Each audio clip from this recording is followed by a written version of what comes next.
At yung colon, Doc, para po sa kaalaman ng ating mga tagapakinig, no? 'Di ba ito po parke ng buong bituka? Large Ito po yung malaki. Yeah, malaki yan. Tama. Yung sa baba. Ano Tama, po? sa baba. Totoo. Okay. So kapag nauwi na sa colon cancer, ito na yung Operation. operasyon. Opera na siya. Puputulin niya. Kung talaga yung nabubulok na, Usually ay po. dudugtong. Kaya tas tinatahi po, dinudugtong Ganon, pa. dinudugtong pa. Pero pag ginawa na yung Doc, ano po ang probability na maganda pa rin yung magiging survival ng taong nakaranas ng ganon? Yeah, nagiging susceptible na siya sa mga sakit eh. Parang okay. yung lifespan niya ngayon, madali na siya magkasakit. Saka naging hina na siya. Mahina na kanyang resistance. Hindi na siya katulad nung dati. Yan. At saka syempre, after ng operation, marami pang gagawin sa kanya ng mga proseso. Tama. Kailangan may maintenance pa. Mga machine na gagamitin sa minsan pa kapag gano'n ang cancer talaga, kinikimotherapy din yan. Oo po, Doc. Marami nga ako narinig, Doc, na mga ngayon, mga pasyente na nagiging rampant po ang ngayon or widespread ang colon cancer. Di ba, Richard? Napansin mo? Ang dami. Maraming ang ating biktima. mahal na Pangulo, si Cory Aquino. Tsaka if I'm not mistaken, si Rudy Fernandez, no? Isa yun. Idol na idol ko si Rudy Fernandez. Isa rin yung sa factor na kanyang ikinamatay. Oo. Okay. Ngayon, nabanggit ko kanina ang PiCure. Okay. Ano ang maitutulong ng PiCure sa colon cancer? Magandang tanong yan, Richard. Ito yung PiCure na ito. Napasa ko doon sa tinatawag na medical research. Merong clinical study.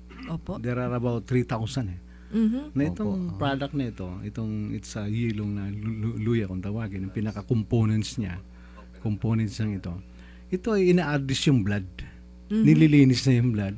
At ito merong tinatawag na medicinal curing power para patayin yung mga infection to kill germs and bacteria. Kaya nagiging healthy yung blood niya at nakakatulong yan para maiwasan yung ma-prevent yung ganung uri ng sakit na cancer sa colon.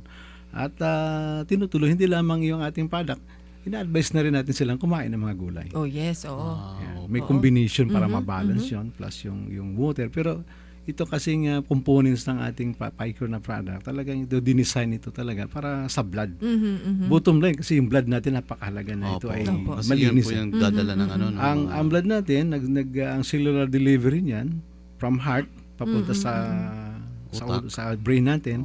Kasi pagka nagkulang tayo ng tinatawag na oxygen, na dumadaloy sa dugo natin, kasi dinadala ng oxygen di ba, kinakabitan tayo ng oxygen dahil mahina ang cause niya din sa blood din. Kaya itong produkto tamang-tama doon.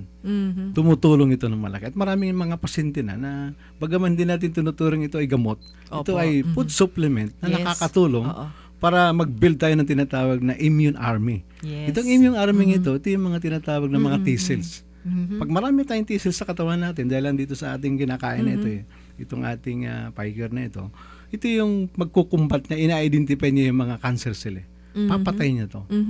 Kaya yun ang tinatawag na the last defense line. Yes. Yung produkto natin, malaki nagagawa nito. Okay, nadinig natin ng vida. Ang PiCure ay last line of defense na nagpo-produce ng mga sundalo natin panlaban sa cancer cells. So lilinawin natin para sa ating mga kababayan, hindi po ito yung gamot mismo, pero ito yung magpapalakas sa ating sistema para po malabanan natin itong mga bacteria, itong mga toxins na magkukos ng mga ganitong klaseng sakit. Di ba, Doc? Tama.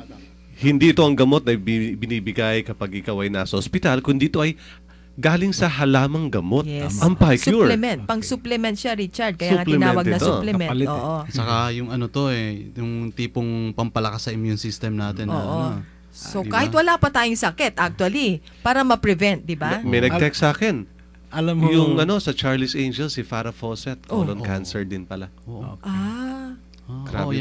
Ba't mga sikat na tao delikado ako, sikat ako Hindi, joke lang. Buti na lang pala hindi ako sikat. Minsan kasi yung sa sikat ka na, lifestyle Richard, natin. Sa lifestyle natin. Minsan medyo natututok tayo dun sa curative Oh yes, pag may naramdaman papagamot. May diferensya na, di ba, Yung preventive Lance? minsan na lilimutan natin Naku, Lance, guilty rin ako dyan. Hinihintay na magkasakit muna. Actually, Doc, yung sinasabi nyo oxygen, madalas nga po akong ma-oxygen sa ER na Medical City kasi po, hikain po ako. Pag kinakapos, dapat pala may tangke ka na rin. May baon na tangke, no? I-point dito, bakit ako open-minded ako. Hindi lang ako, maraming doktor na ngayon na open-minded. Opo, at nakakatuwa yun, Dok.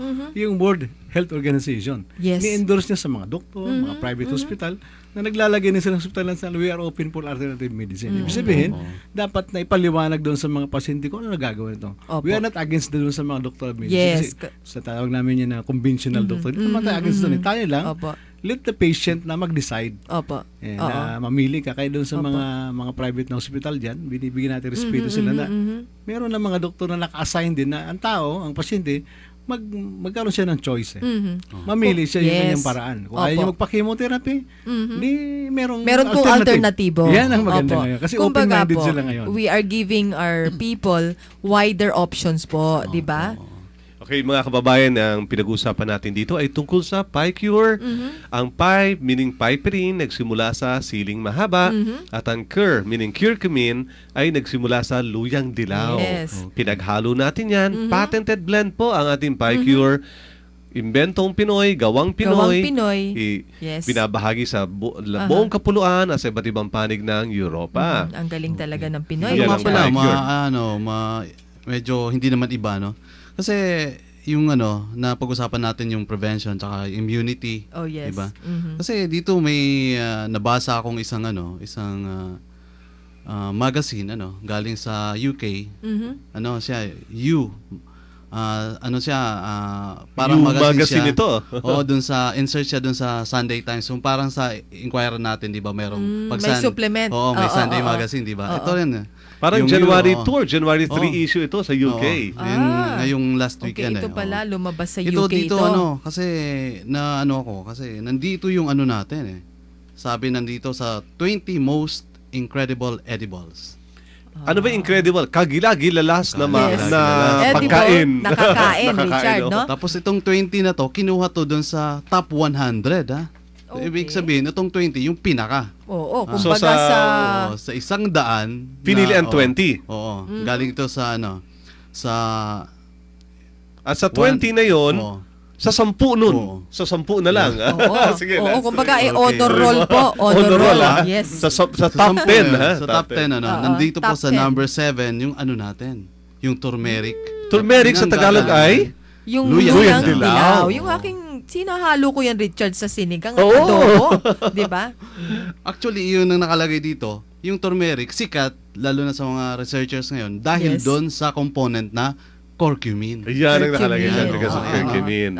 Turmeric is hot stuff with researchers because it contains curcumin. Wow. Sige, number 7 yan. Number 7 yan. Pagkatapos pa, hindi lang doon nagtatapos kasi doon sa top 10, yung number 10 naman, nandito naman yung ating piperine. Yung aking pangsigang na sili. Diba? Tamang-tama Nasa top 10 yung natin, yung dalawang importanteng component ng ating PiCure. So, ibig lang sabihin, natumbok ng PiCure, itong mga kailangan talagang maging sangkap para isang isang napakagandang food supplement. May dagdag ko yung tungkol sa high blood. Itong siling ito, pagka isang pasyente, minsan nag-medical mission kami, naubusan kami talaga para yung new plaque o calcium plaque.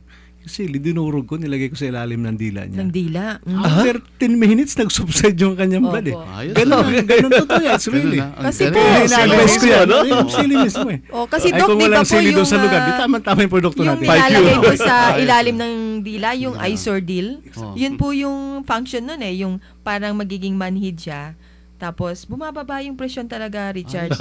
Galing talaga. Si Doc, walang makuhang gamot, sili na lang yung nilagay.